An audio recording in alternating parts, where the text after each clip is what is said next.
Welcome back to our channel Info 366. இன்னைக்கு என்ன இன்ஃபர்மேஷனோட நான் உங்களை வந்து சந்திக்கிறேன் அப்படின்னா, அமெரிக்காவோட கடற்படை எல்லாமே ஈரானை சுற்றி பிளாக் பண்ணிட்டாங்க.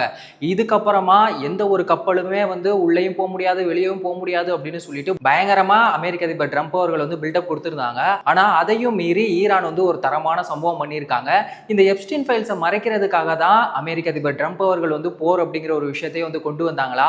இது சம்பந்தமா ஈரான் வந்து என்ன சொல்லியிருக்காங்க, இது எல்லாத்தையுமே ரொம்ப டீட்டெயிலாக நேற்று வீடியோவில் பேசியிருப்போம். ஸோ மறக்காம அதை செக் பண்ணி பாருங்க. இப்போ அமெரிக்கா, இஸ்ரேல், ஈரான் இந்த போருக்கு நடுவுல இப்போ லெபனானோட போர் நிறுத்தத்தை வந்து அமெரிக்க அதிபர் ட்ரம்ப் அவர்கள் வந்து அறிவிச்சிருக்காங்க. அது வந்து உண்மையா?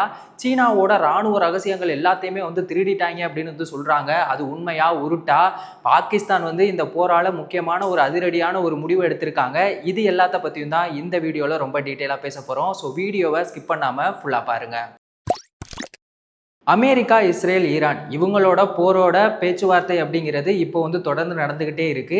இதுக்கு நடுவில் இஸ்ரேல் வந்து தொடர்ந்து லெபனானை வந்து அட்டாக் பண்ணிகிட்டே இருக்காங்க. இதுக்கு ஒரு முடிவே இல்லையா அப்படிங்கிற மாதிரி தான் இந்த ஒரு போர் அப்படிங்கிறது போயிட்டே இருக்கு.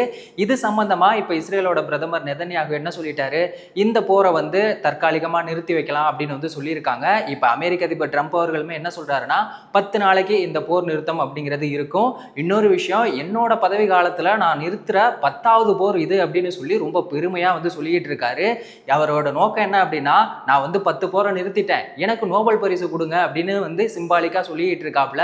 ஆனா இதெல்லாம் வந்து பெருமையா? எல்லா நாடுகள் கூடயுமே வம்பிழுத்து கலவரத்தை உண்டாக்கி எங்கேயுமே ஒரு நிம்மதியே இல்லாத ஒரு நிலைமையை தான் உருவாக்கி வச்சிருக்காரு.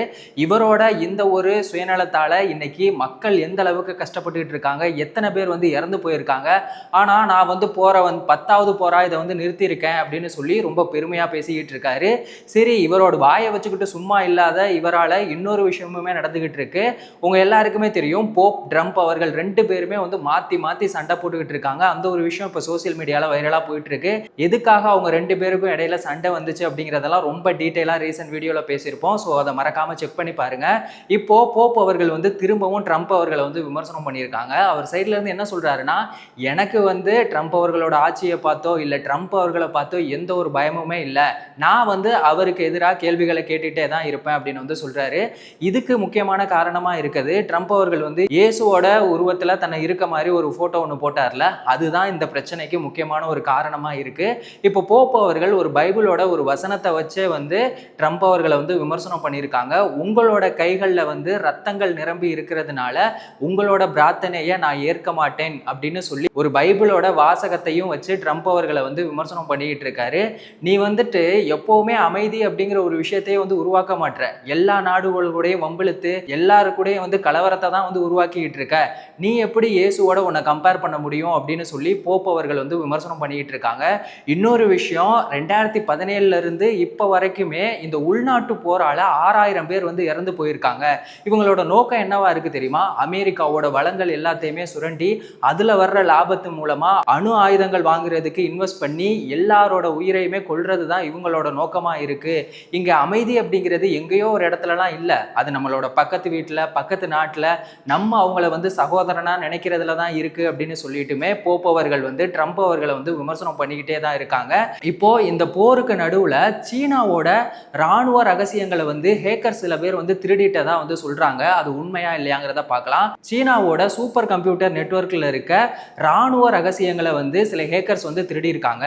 இப்போ ஒரு சாதாரண கம்ப்யூட்டர் வந்து 10 நிமிஷத்துல செய்யற வேலையை இது வந்து 10 செகண்ட்ல செய்யுமா அப்படின்னா 10 செகண்ட் கூட எடுத்துக்காது, ஒரே செகண்ட்ல எல்லா வேலையுமே முடிச்சிடும். அந்த அளவுக்கு அது வந்து சூப்பர் கம்ப்யூட்டரா இருக்கு. அப்படிப்பட்ட கம்ப்யூட்டர்ல இருக்க ராணுவ ரகசியங்கள் எல்லாத்தையுமே வந்து சில ஹேக்கர்ஸ் வந்து திருடி இருக்காங்க. இது மூலமா என்னெல்லாம் பண்ணலாம் அப்படின்னு சொல்லி பார்த்தோம்னா, எப்பெல்லாம் வந்து மழை பெய்யும், புயல் எப்போ வரும், இந்த அணு ஆயுதங்களை டெஸ்டிங் பண்றது கூட இது மூலமா டெஸ்ட் பண்ணலாம் அப்படின்னு எல்லாம் வந்து சொல்லிக்கிட்டு இருக்காங்க. அந்த அளவுக்கு அது வந்து ரொம்பவே ஸ்பெஷலான ஒரு விஷயமா இருந்துச்சு. இப்போ இந்த ராணுவ ரகசியங்கள் எல்லாத்தையுமே வந்து திருடுனதுனால எதிரி நாட்டை நம்ம எப்போ அட்டாக் பண்ண போறோம், அந்த மாதிரியான ஃபியூச்சர் பிளான் எல்லாமே வந்து வெளியில தெரிஞ்சிடும். இதனால சீனாவுக்கு இது ஒரு மிகப்பெரிய லாஸ் அப்படின்னு தான் சொல்லணும். ஏன்னா பல கோடி ரூபாய் செலவு பண்ணி தான் இப்படி ஒரு சூப்பர் கம்ப்யூட்டரை வந்து அவங்க உருவாக்கி இருப்பாங்க.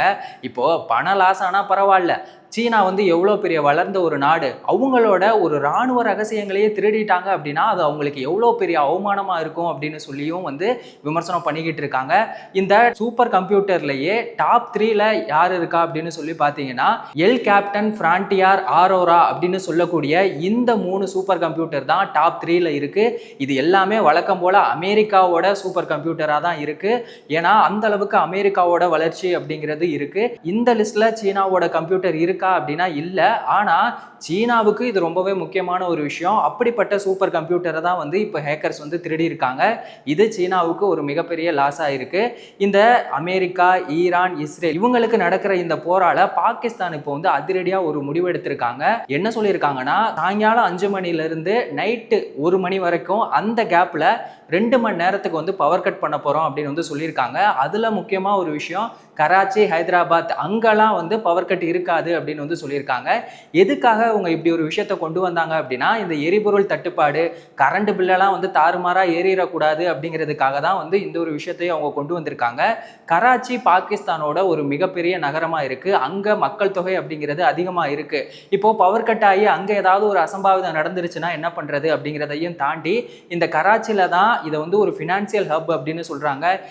கராச்சியோட துறைமுகத்துல தான் வந்து ஏற்றுமதி இறக்குமதி எல்லாமே வந்து நடந்துகிட்டு இருக்கு. அங்க எந்த ஒரு பிரச்சனையும் இல்லாம அந்த ஏற்றுமதி இறக்குமதி அதெல்லாம் வந்து நடக்கணும். ஃபேக்ட்ரிஸ் எல்லாமே வந்து ரன் ஆகணும். அதனால தான் கராச்சியில் மட்டும் இந்த மின்வெட்டு அப்படிங்கிறதுக்கு அவங்க வந்து தடை இல்லாமல் ஒரு விஷயத்தை கொண்டு வந்திருக்காங்க. இது இப்படியே போச்சு அப்படின்னா பாகிஸ்தானோட நிலைமையே வந்து ரொம்ப மோசமாயிரும் அப்படின்னு சொல்லிட்டு இதுக்கு முன்னாடி அமெரிக்கா, இஸ்ரேல், ஈரான் எல்லாமே பாகிஸ்தானோட இஸ்லாமாபாத்தில் வந்து பேச்சுவார்த்தை நடத்தினாங்க. அந்த பேச்சுவார்த்தை அப்படிங்கிறது தோல்வி ஆயிடுச்சுல்ல. இதுக்கப்புறமா நம்ம வெயிட் பண்ண வேணாம் அப்படின்னு சொல்லிட்டு பாகிஸ்தானோட ராணுவ தளபதி என்ன பண்ணிட்டாரு, ஈரானோட சபாநாயகரை ஈரான்லேயே போய் சந்திச்சிருக்காரு. இந்த போரை நீங்க இதோட முடிச்சிங்க அப்படின்னா அது எல்லாருக்கும், எங்களுக்கு மட்டும் இல்ல எல்லாருக்குமே நல்லா இருக்கும் அப்படின்னு சொல்லிட்டு அந்த ஒரு பேச்சுவார்த்தையானது இப்போ வந்து தொடர்ந்து நடந்துகிட்டே இருக்கு. பாகிஸ்தான்ல இந்த மின்வெட்டு அப்படிங்கிற ஒரு விஷயத்தை கொண்டு வந்ததை பத்தி நீங்க என்ன நினைக்கிறீங்க? போப்புக்கும் ட்ரம்ப் அவர்களும் மாறி மாறி அவங்க 2 பேரும் விமர்சனம் பண்றதை பத்தி நீங்க என்ன நினைக்கிறீங்க? லெபனான்ல அமெரிக்க அதிபர் ட்ரம்ப் அவர்கள் 10 நாள் போர் நிறுத்தம் பண்ணியிருக்காரு. இதை பத்தின உங்க கருத்து என்ன? எல்லாத்தையும் மறக்காம கமெண்ட் செக்ஷன்ல சொல்லுங்க.